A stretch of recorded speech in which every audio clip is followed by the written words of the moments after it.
We recently received a new smartphone na feeling ko magiging patok lalo sa mga nagtitipid. Ito yon, the TECNO POVA 7.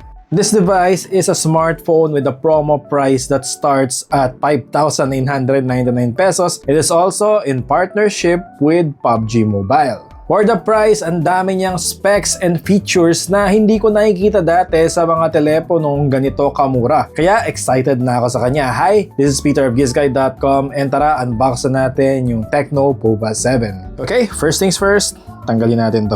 Cover lang to kasi may partnership sila with PUBG Mobile. So ayan, tinanggal ko siya. Ito yung talagang box niya talaga. May bagong typography si TECNO. Linis tingnan, in fairness. Ayan. Ito yung telepono. The telepono itself, pinapakita niya yung highlights niya dito. And tanggalin natin yan. And itabi muna natin yung phone. Next is, ano pa bang laman nito?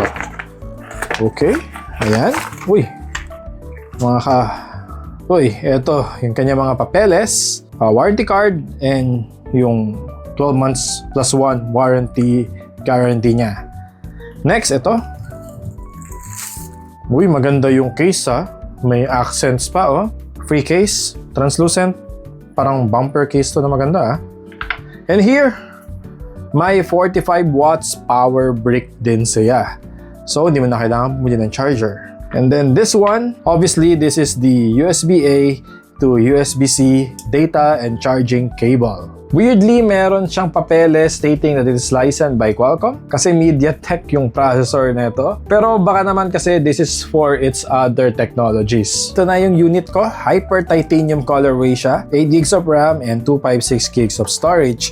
Hindi pa tayo tapos unboxing kasi I noticed na meron din siyang pre-installed na screen protector na ngayon. At least meron na. So ayun, eto na yung everything inside its box. Note ka lang, usually sa mga budget smartphones, medyo cheap looking yung cases. Pero ibahin natin tong in-include na TECNO. Ang ganda niya tingnan, premium. First impressions ko is solid, very refreshing. Ang ganda ng design nito, ang gwapo, and very stylish looking.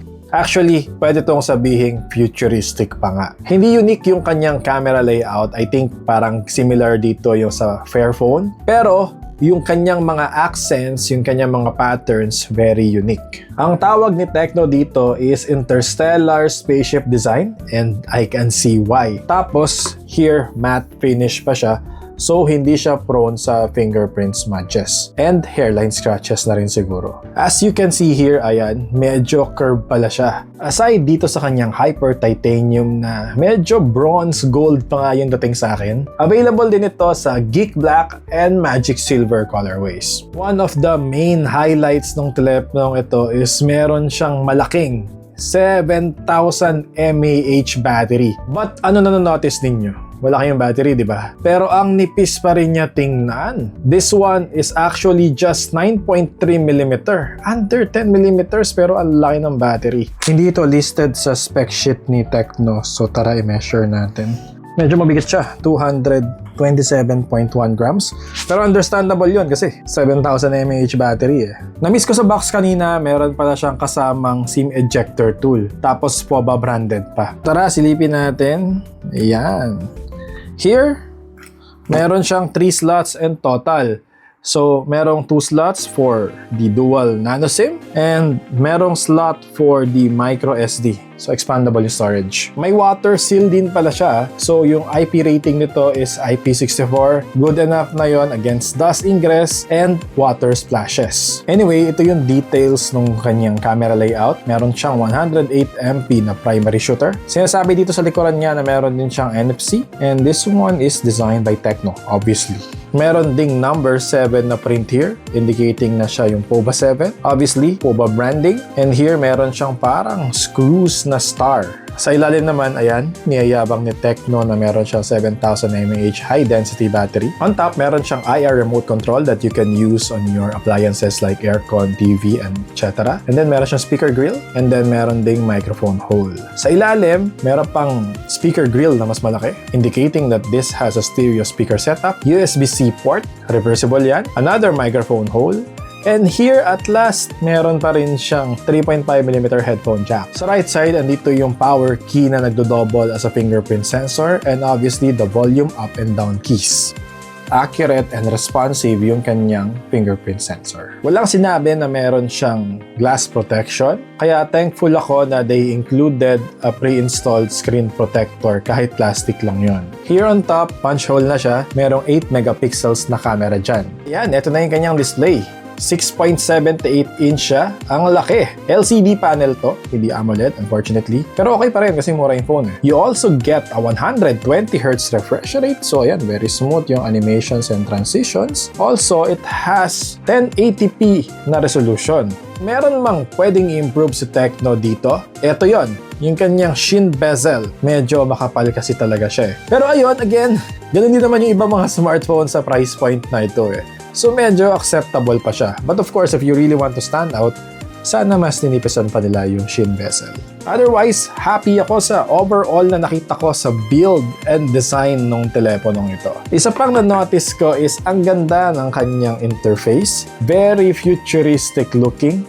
Actually, medyo nare-remind ako nito nung ginawa ni Nating. Iba lang yung kanyang kulay and iba yung kanyang typography. And medyo iba rin yung kanyang icons. Similar approach pero it's different. Kahit on a budget siya, meron tong AI. Example ito. Hi Ella, please remind me to bring an umbrella tomorrow at 8 a.m.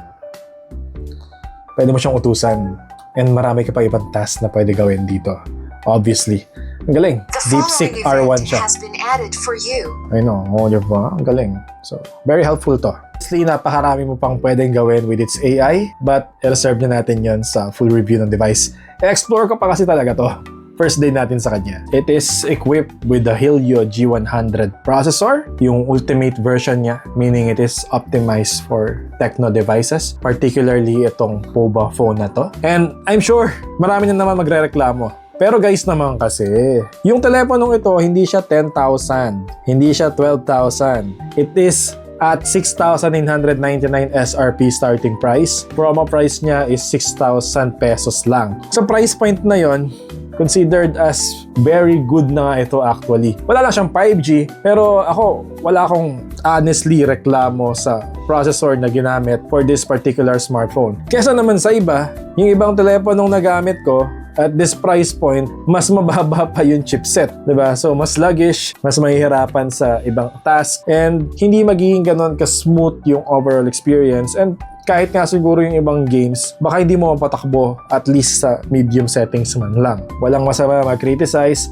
walang masama mag-demand. Importante yon sa product development, pero iayon natin sa ating budget yung reklamo. Sa price point na to, isa na to sa pinakasulit in terms of overall specs. Yung battery nito na 7,000 mAh, it can last for 36.76 hours of daily use and 1,800 charging cycles. So matibay din yung battery niya kasi 1,800 charging cycles, that's easily around 4 years of good battery health. Here, as you can see, parang malinaw naman siya. And then meron siyang 3x na lossless zoom. And here, wala pa ring noise. Oh. But of course, gusto kong i-test to in real life, yung actual scenario na talaga. Baka hindi daw maganda yung kanyang camera sa selfie kasi 8MP lang. Pero here, as you can see, detailed, crisp, and kulay ko talaga yan eh. Hindi naman ako maputi eh. Tapos ito, yan, medyo low light pa. Hindi nawalan ng details masyado. Dumilim lang, obviously, kasi madilim. Pero here, natural pa rin siya. Kita pores pa rin. Hindi ako nag-screen flash ha. By the way guys, ang ganda ng speaker nito. Hindi siya parang budget phone na stereo speakers. Obviously, hindi naman talaga tayo gamer. Pero ito parang smooth naman siya. Ano bang graphic settings nito? Tingnan natin sa graphics. May better graphics siya in HD and then high frame rate. I think wala pa siyang Ultra HDR. Pero okay lang yan. Magkakaroon naman daw ng update. So ito na. Gumagalaw-galaw na siya. Parang smooth naman. Fluid naman siya. Responsive naman yung display. Anyway, happy ako sa lahat ng nakita ko sa teleponong ito so far. Especially sa kanyang starting price na 5,999 lang. 6,000 pesos sa kanyang first day sale. So, if meron kang chance na mabili ito at that price, go for it. Kasi ang hirap tapatan ng kanyang battery capacity, yung kanyang design, and yung kanyang charging, And yung overall value for money niya in general, 108MP camera pa kahit na gaming phone siya. Again, this is Peter of GuessGuide.com and stay tuned for our full review in the coming weeks. Goodbye!